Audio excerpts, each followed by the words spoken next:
Today we have the J&R MARINE C32 twin cat on the block. Okay, this is part 2 to our build series. Today we're going to be installing and mounting these 3650 TP motors and the custom mounts that I made. We're going to find a good position. We're going to check center of gravity, and we're going to get these installed in the prime location. I had a lot of guys asking if I can make a detailed video about this, so that's what we're going to do. So we got the motors to install and the stuffing tubes today. Off camera, I reinforced my servo mount, and as you can see, we have a nice dark inside the hull. Okay, it's a lot darker.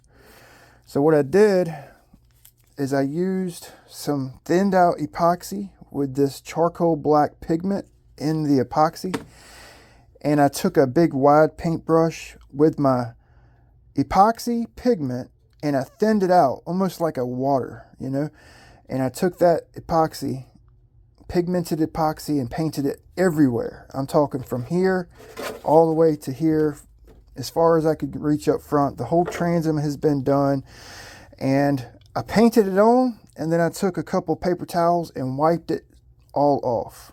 Okay, so we have a nice dark hull. I had to use some alcohol right here because that pigment made it really dark, so I took some alcohol and wiped up this one section here, but it looks really good, man. Look how nice and dark that canvas is. So we got an order from Offshore Electrics. This is my first time unbagging it here, and I just figured I would include you guys in the process. So we got our water cooling jackets. These are some, these are TFL jackets. It's a 36 by 60 long. That should be sufficient for these 84 motors. Okay. We got our cooling line. We got the blue livery, and I figured the blue servo, blue cooling line would go with the build. That looks nice, actually. I have to admit, looks pretty good. Oh, I got a, oh yeah, I'm glad. Yeah, I've made like 2 orders since, yeah, this is right here is a part for my outboard motor. So we can get that outboard motor, the TFL outboard, back on the water. All right, I got a TFL cable. This is for another boat. Okay, flex cable, 3/16, 0.187 to 3/16 with a 3.5 inch long stub. I got my bullets, 8mm bullets for the WT200 and the TP3650. Got the bullets. I picked up another WT200 here. All right, so we got 2.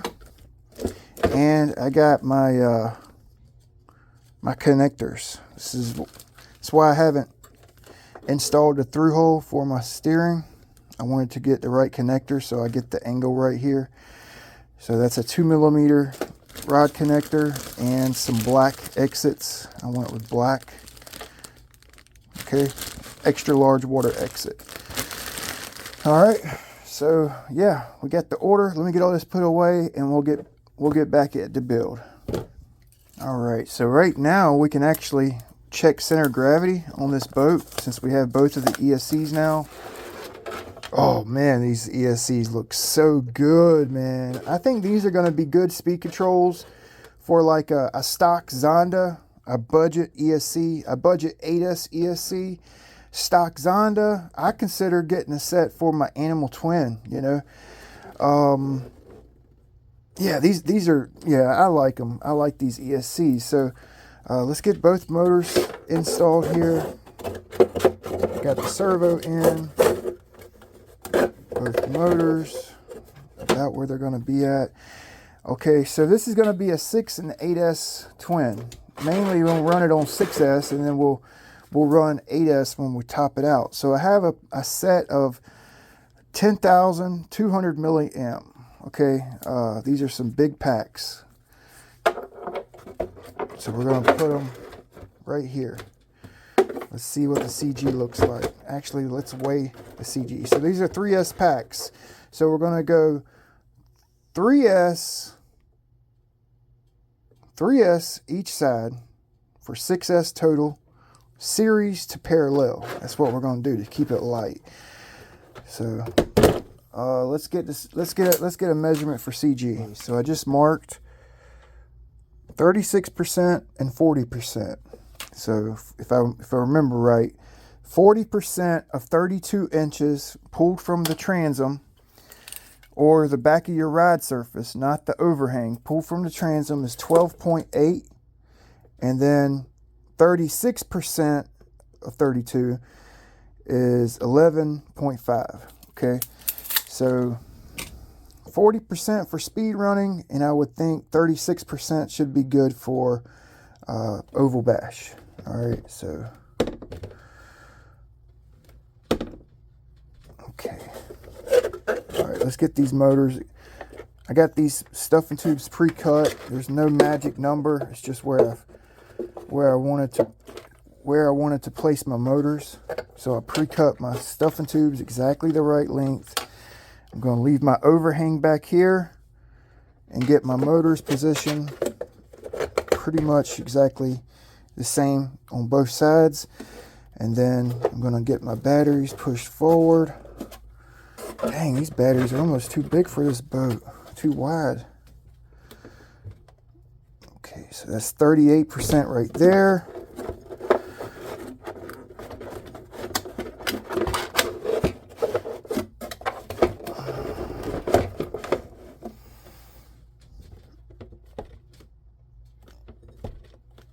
Okay, that's 41. 40. I should probably do it with the lid on. That's exactly 40 where everything sits right now. So we can actually move these back a little bit, move our ESCs a little bit farther forward, somewhere in there. I think the secret sauce for a fast boat is having some weight in the back corners and some weight in the front corners, if possible, you know. That's gonna look good. That blue and green looks great together. All right, well, I think my motors are gonna be good right where I plan on putting them, you know. Kind of where the way I came up with my motor position. It's nothing scientific at all about it. I knew I wanted some weight in the back corner, you know, motor weight in the back corner. I didn't want all my weight up forward, you know, like I didn't want to put my batteries up here and put my motor up here, right?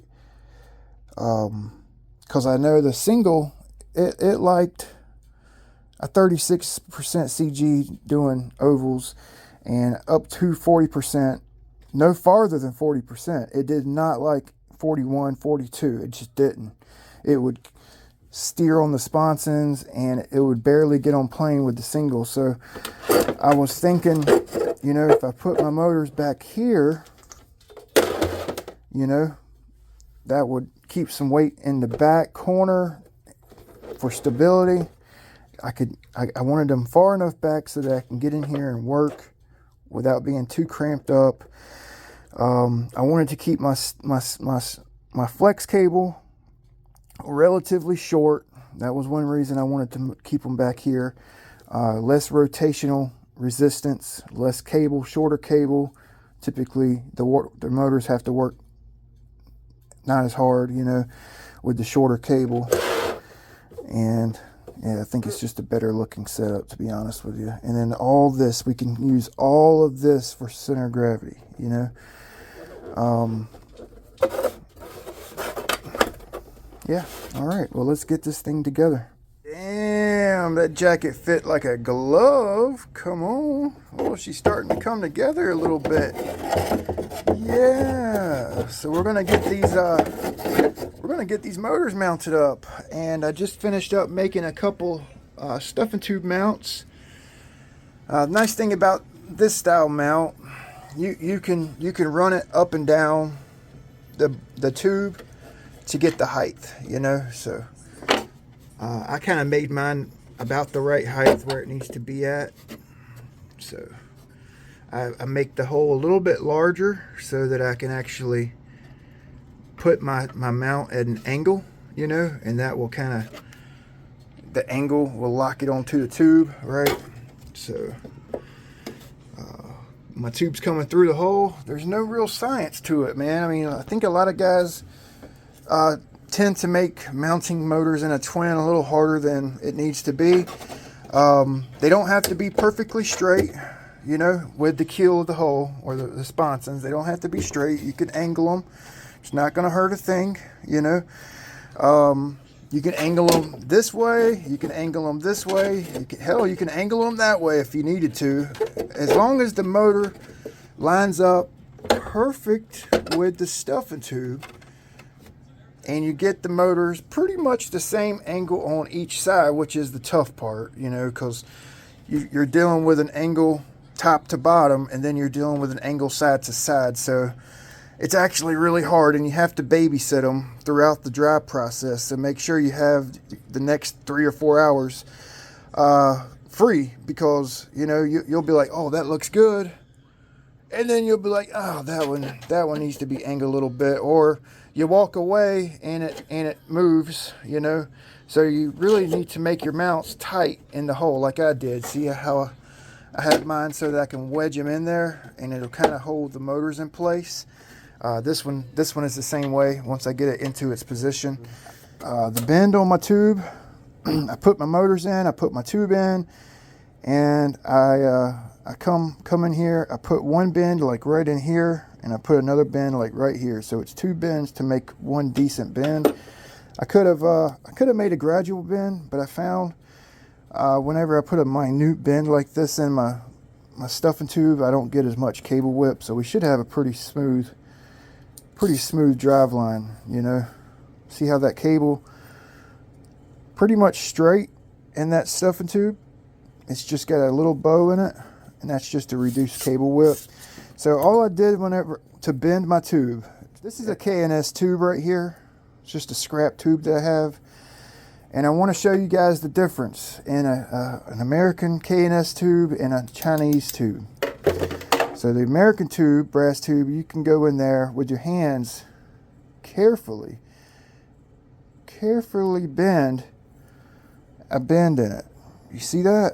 You could put a nice gradual bend, or you can go in there and put a bend in one little area. Okay? And you don't really have to worry about kinking the tube. K&S tube, brass tube. Chinese tube, oh man, I got cut. Gotta be careful. Chinese tube, on the other hand, you cannot. Look at this. So we're going to try to put a nice gradual bend in it. I'm going to do it down here so I could show you. Look at that. I was trying to put a gradual bend and it just kinks. It's too thin. Okay. So China tube, you got to heat it up. And I'm going to try to do this without getting rags and all that stuff. You got to heat it up, and you got to do it carefully. Okay? Heat it up. And bend it while you're heating it up. You see that? A little bit of pressure on it. That's the only way you can bend that cheap China tube, okay? That's the only way you can do it.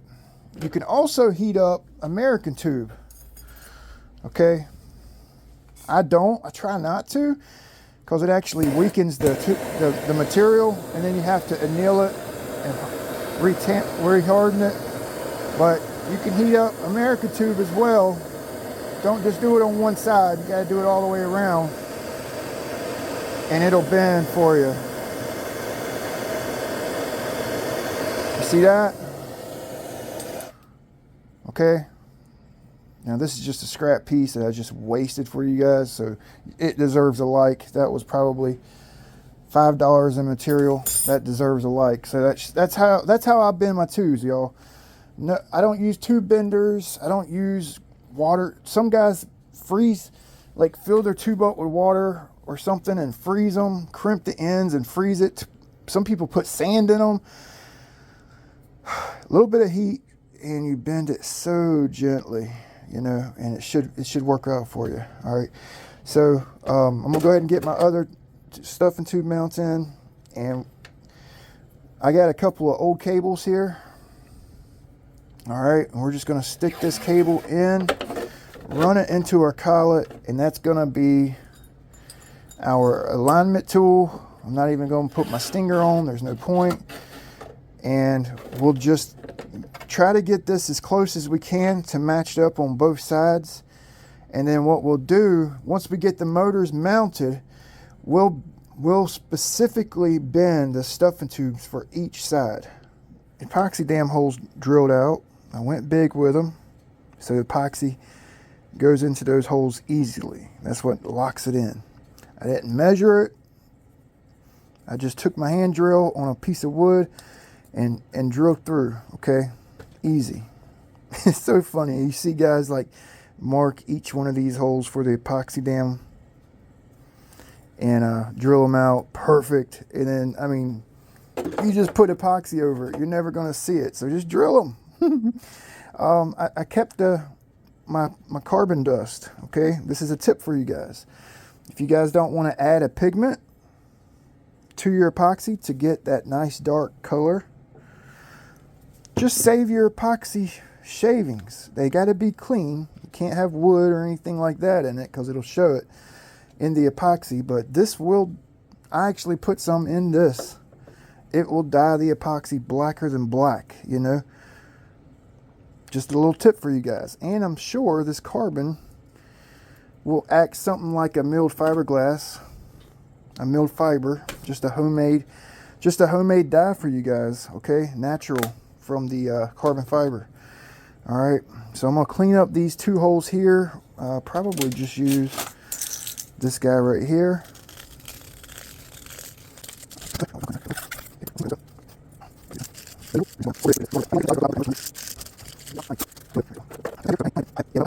All right, so I'm cleaning up my workspace, and I'm only keeping stuff out that I need so that I have plenty of room to work. That's pretty important, okay?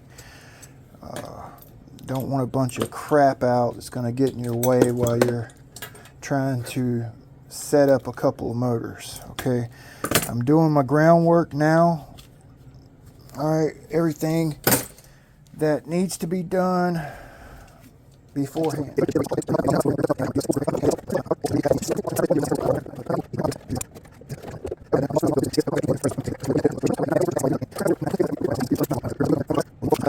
Oh man, I didn't even rough. Oh, I got to rough the hole up. What am I doing? Oh shit. All right, so well, that's good. We got the motors about where they're going to be going. So let's pull them out again. I'm going to mark it here. I'm going to mark it here. Let's mark it here. And up here. Let's get us some 40 grit in there.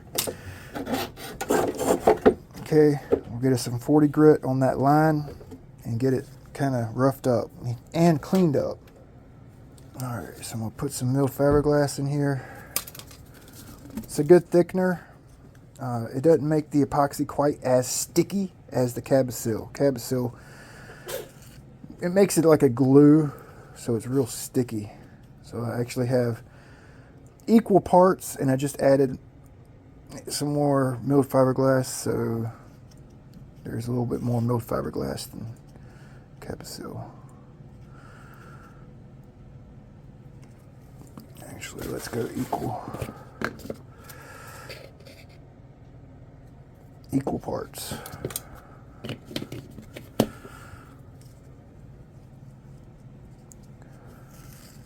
Really don't want it too thick.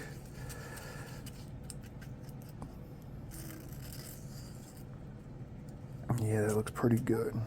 It's gonna sag a little bit at first, so I'm gonna let it sit up for a minute. So I pretty much have the motors right where I want them, okay? But I'm actually gonna move it forward a little bit, and I'm gonna put the epoxy down in several little areas. A little bit there, a little bit there, and a little bit up here. I've cleaned the mount and I've cleaned the hull. Okay. Just want to lightly tack these in. I actually mixed up a little too much epoxy.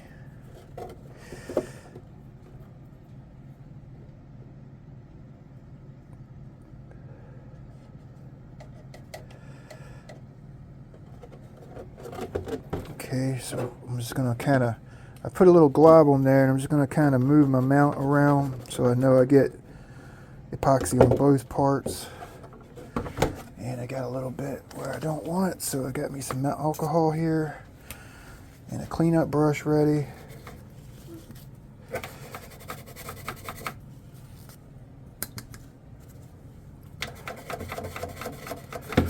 Oh yeah, I took a burr to this area that I'm mounting this motor mount on a pointy burr on my Dremel, and I etched this carbon where my motor mount's going to go. Alright, so let's go ahead and get some epoxy on this motor mount over here.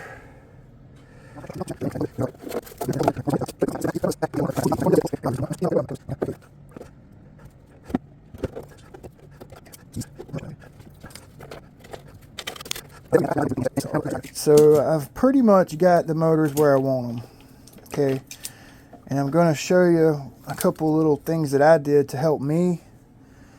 I think I got them right. They look right, but then again I'll look at them from a different angle and they'll look different, you know, because there's an up and down angle, then there's a side to side angle that you got to get right. So I made some feeler gauges here. This one right here, it goes on the inside of the sponsons. The inside of the sponson has an angle in. It's not straight up and down.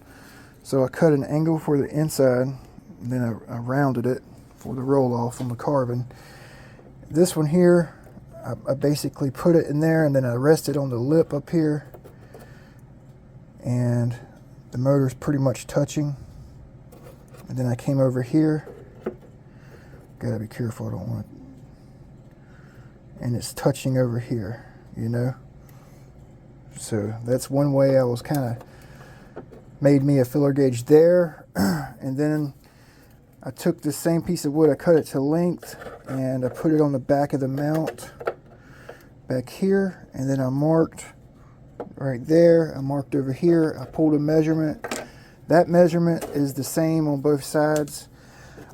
It's hard to get behind the motor, so I took a piece of foam, just one that I had that was actually a pretty good thickness, and I put it beside the motor on the side of the boat, and it's pretty much touching there, and then on the other side it pretty much touches the foam. So I made me a filler gauge side to side.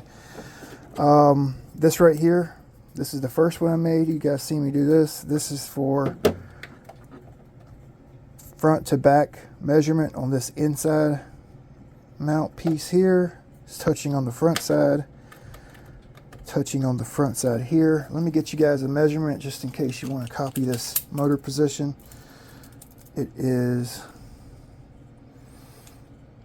5 7/8, 5 inch 7/8 from the transom on this inside position. Okay, and then height wise, I'm really just playing it by ear, but I made this little feeler gauge here. It was touching the motor, but I didn't like the angle I had on it, so I took some of the angle out. So I'm using this on top of the motor on both sides, and just kind of feeling around, make sure it's about the same. And then on this side of this original 5 7/8, I kind of sanded a little bit off here so I can get in between my stuffing tube retainer. That's touching on the inside of the sponson, and then over here it's touching on the inside of the sponson and the mount. So I feel I got it. I feel I got them pretty close, you know. I think if I go any longer, I might actually mess it up, you know. But I feel like they're pretty close. Just to give you a time frame, how long it took, about an hour and a half, 2 hours. My epoxy is, I would say, 75% kicked off right now. So if I busted these loose now somehow, messing with them, and I had to put them back into place, my epoxy joint may not be as strong, you know, and I'm basically just tacking them into place right now. I actually put a little more epoxy than I wanted to. So if I have to bust these loose, I'm going to play hell getting them loose. Really, mainly, all the epoxy's on the back of the mount. So I'm going to play hell getting these loose if I have to bust them loose. So my plan is, once they dry, I'll take, because, you know, you got to rough it up. I'll take the motors out. I'll take some rolled up sandpaper, probably use some 40 grit, and manicure this. Probably use my Dremel a little bit. Manicure that inside edge where we're about to lay more epoxy to reinforce the back and the front of the mount, you know. And yeah, I'll rough it up so we can get a good adhesion once we go in here to reinforce everything. So I feel I got them right. Oh, I really hope I got them right. That looks pretty good, you know. It looks pretty good. It fits in there perfect, and then it kind of rests on 2 points of contact, and that will tell you where your brushless motor is sitting in relation to the other one. You know what I'm saying? So it looks pretty good, man. It looks pretty good. I think I got it. I hope I got it. So it's later in the evening. Actually, it's like midnight. I just stood my boat up. I mixed up some thickened epoxy here. You see that black? See how black that is? I just used those carbon fiber shavings that I added to this box earlier. You know, anytime I can add to this, I will. And that is what I use to color this epoxy with. So I used Cabosil, some of that milled fiberglass, and the carbon shavings. Gave it a nice dark black color. So I used that for my steering through hole. See that? I had a brush fall apart on me, so I got hairs in here. And I also made a 2mm thick nut plate for my rudder. You guys see it right here. I Loctited my screws and I mounted my rudder. I put the glass on the table. I mounted my rudder. It's perfectly vertical. Actually, it's 0.05 vertical. I couldn't get it to 0 for some damn reason. I had to re-drill my hole. But 0.05 degrees, that's like, it's vertical. You know, that's pretty important that you get your rudder vertical. And I put a little bit of that epoxy in between my nut plate and the transom, so it's kind of glued into place, Loctited, and the rudder is silicone sealed. Okay. All right. So I got some 1/32 milled fiberglass. Got 12 grams of epoxy mixed up. A little bit of Cabosil in it to a nice thick consistency so it really don't run. Let's see if it'll stay vertical. Yeah. All right, that looks good. So I'm actually going to transfer that into this bag. I'm going to rubber band it and then cut a little tip off so we can use it as a piper.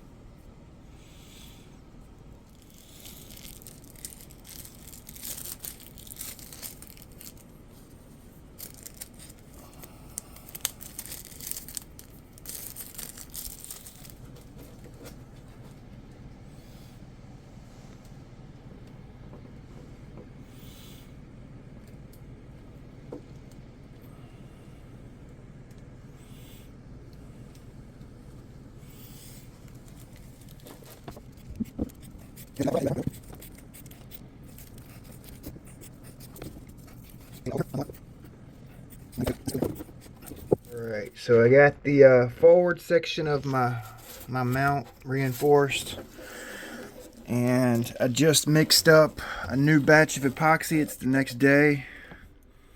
I've got the bag method, and I just squeezed it in the corner there, and I'm going to take my finger, like I said yesterday, with a little bit of alcohol on it, not much, don't take much, and just kind of manicure it into that corner. I want the backside to be kind of built up because I'm planning on putting a 36 series motor in here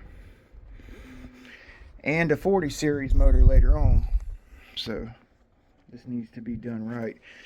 The front side, like right in here where the motor goes, I couldn't build it up a lot right in here, like right in this section, because the fillet would run into the motor placement. So I went thin here on the front side. Back here I want to go a little bit thicker, but you can see just by that little bit of manicuring there that I'm able to get this epoxy like a nice little fillet. You guys see that? And up top I'm going pretty heavy up top. Not too heavy to add a bunch of weight, but I am going rather heavy. And then I just wipe off my finger with the, see, it don't really stick to it, you know, with that alcohol. Get it clean again. Go in a little bit more. You see that? Okay. I am getting epoxy on this carbon fiber mount. We don't really want that. So what I do for that is I get a wide brush, get some alcohol on it, wipe it off, and I'm able to clean up any resin I got on my mount, you know, to tidy things up. And if you want to, you can use a Q-tip. I usually just buy these little packages like this, or a big package, but I usually keep them in one of these smaller ones. You can get your Q-tip, put it in alcohol, not too much,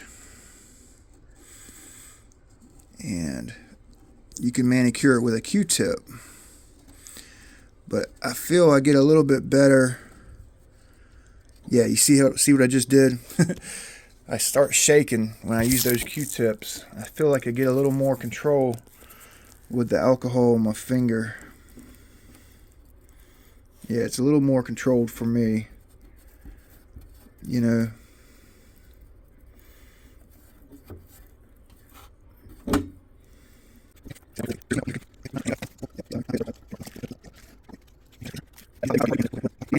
Alright, well, I got both of the motors back in. Got the motor mounts installed, reinforced. I have my stuffing tubes in, dry fit. They're not permanently in there yet. And this one I need to do a little bit of work on. I got this one over here, perfect. Hard for you guys to see this side, so I just went ahead and did this one. Basically all I did is back and forth. Let me show you. Yeah, basically I would just put my stuffing tube in. I would look for alignment. I mean, to be quite honest, I could probably run that. That's pretty damn close. That's pretty close, so.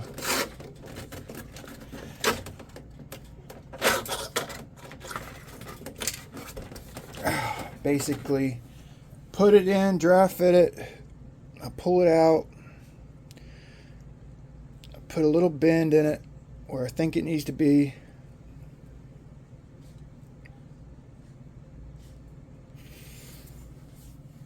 Ever so lightly bending it. Slide it back in the through hole there. Stuffing tube retainer on. We'll use that for our final assembly here, and I think I'm going to run a 13 millimeter, close to it, 12.6 millimeter tube sticking out the back. Alright, so that's going to give me a little gap in between the stuffing tube and the collet there.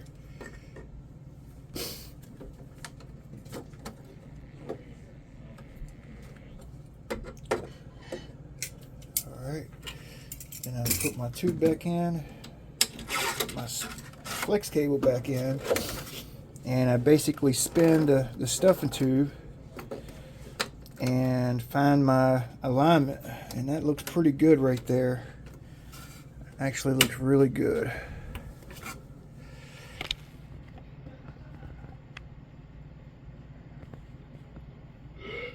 Yeah, we got a straight line to the stuffing tube, and then we got the little bend going out the hole. Yeah, that looks pretty good. Alright, we're about to epoxy this in. So I made myself some thickened epoxy for the stuffing tube. I'm going to dump some of this grinded up carbon fiber sawdust, and that's going to be my tint, and it's going to actually help thicken this epoxy a little bit. Boom, look how nice and black that is. Oh, that stuff looks so good. A little tip for you guys: some guys don't like putting the pigment in because of the unnecessary additive, you know. This is all carbon, you know. So my stuffing tube alignment looks great. So what I'm going to do is I have two different epoxies mixed up here. One is a thin epoxy, and one is the thickened epoxy. Okay, this is the thin epoxy here that I'm going to glue up my stuffing tubes with. And then the thick stuff, I will reinforce the through hole, and then I'm going to use the thick stuff for my stuffing tube retainer. Okay, I don't think I'm going to video this. It's pretty simple. Basically, I have my caliper set. It's a 12.6. Okay, I'm coming back here, doing 12.6, sticking out the transom. Make sure it's the same on the other side. Checking alignment. I have my flex cable in, or a piece of a flex cable in. This is what's going to align the stuffing tube to the motor. You know, that's our alignment tool, and we should be good to go. Okay, I'm just gonna epoxy it in the boat. You guys have seen me do this 1,000 times. All right, so I got my stuffing tube retainers epoxied into place, and I'm basically using a piece of foam to push them down on the hull and to make sure my stuffing tube is lined up to the collet. Keep in mind, I don't have any adjustability on these motors, so this is critical for me.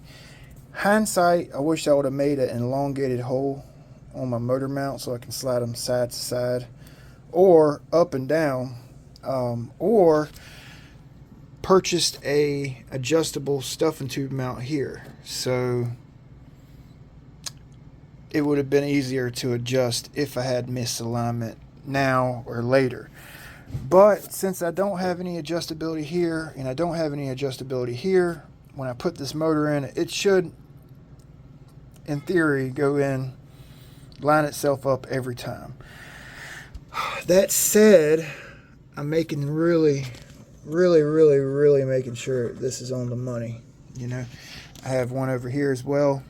I've actually made myself a little measuring device here, checking distance on the stuffing tube here, checking distance on the stuffing tube here, which I actually need to fix. And I have my caliper set back here, 12.66. It's just a number I came up with, and it should work with these stingers. So once this all cures out, we'll get the stinger installed. Right now, I'm really concentrating on alignment, and I need to move this mount up a little bit. So while I wait for this epoxy to kick off, I'm basically having to babysit this, you know. I've been working on my water cooling here. I decided to drill my holes a little low so they're not sticking out real high on the transom. A little more aerodynamic in my opinion. Went with the blue. Looks pretty good. So I'm going to my ESCs, out the ESC, into the motor. I guess you can see it better over here. And then I was thinking about going out here, or I was thinking about going out back here. Actually, it would come out right here in between this checker on both sides. So I'm kind of thinking about that. That seems like if I make it high enough here, it would be out the way of maintenance and installing and removing the motors. If I went up here, it would be good as well. But I may run into my motor, like if I go larger or longer later on. So I'm kind of thinking about going out right here on both sides. I think that's going to be the route. We'll run it single cooling for now, each side, and then I think I'll upgrade it later on. Alright, so it's the night before I'm posting this video, about 1 o'clock in the morning. My stuffing tubes are kicked off, the stuffing tube mount. Sorry, I got dust shavings, carbon shavings everywhere. The motor mounts are done. I got the ESCs in the boat, just got to double side tape them. I got my cooling lines dry run, got my exits in. I made them high. I ran them behind the motor. I was going to run them out the front of the motor, but it may actually impede battery position, so I just went out behind it, and I don't think it'll get in the way of maintaining my drive line. Alignment is perfect. See how it just steps itself up and then it lines itself into the stuffing tube. It's like perfect. This one right here, pretty much the same way. Okay, nice and smooth. Motor mount turned out good. It's going for strength, not looks. You know, it's a pretty thick fillet right there. The front side is a little thinner because the motor had to get mounted on this motor plate. The back side's where all my reinforcement is, really, you know. So we can get 35% where the batteries are now. And then when I go all the way forward with the batteries, I can get 44%. So we have a very big window of center of gravity adjustability with this setup, you know. Pretty stoked to get this thing on the water. So tomorrow my plan is to mount these stingers, get the flex cables cut to size, 2 new cables there, and hopefully maiden it Thursday, Friday, one of the two. Bahama Bob's coming to visit from Florida. We're going to run some boats together, so you guys get to look forward to that. I'm looking forward to it. And hopefully we'll maiden this boat, and we can do some laps with the C32 up against the twin 32. You know, I'll let him drive that fiberglass boat. Pretty excited. It looks good with that blue and green. It looks sharp, you know, nice accents. Probably going to get these to settle down low to the deck once I move them back. You know, it should get settled down like that. And I might actually mount my ESC something like this, just so that they're not sitting side by side, like heat soaking each other. Mount them like that. Give it a good look. Helps with wire consolidation and cooling. Yeah, so hopefully you guys enjoyed the video. It's not rocket science, you know, you just got to take the time to do it, you know. The feeler gauge has definitely helped me out mounting the motors. It's a job, it's a chore, it's tedious, very tedious, and when you mix up the epoxy, you have to have 2, 3, 4 hours to basically babysit this, because if you leave it, you come back and it's settled in the wrong position, then everything is screwed up. So you have to babysit these mounts, you have to babysit the stuffing tubes while they're curing. It's a lot of work. It's very time consuming, you know, very time consuming. So we'll see you guys next time. Kobe, appreciate you sending the boat out. Hopefully you guys are enjoyed the build series. Sorry about the long video. Like, comment, subscribe if you guys are interested in this kind of stuff. We'll see you next time. Thanks for watching.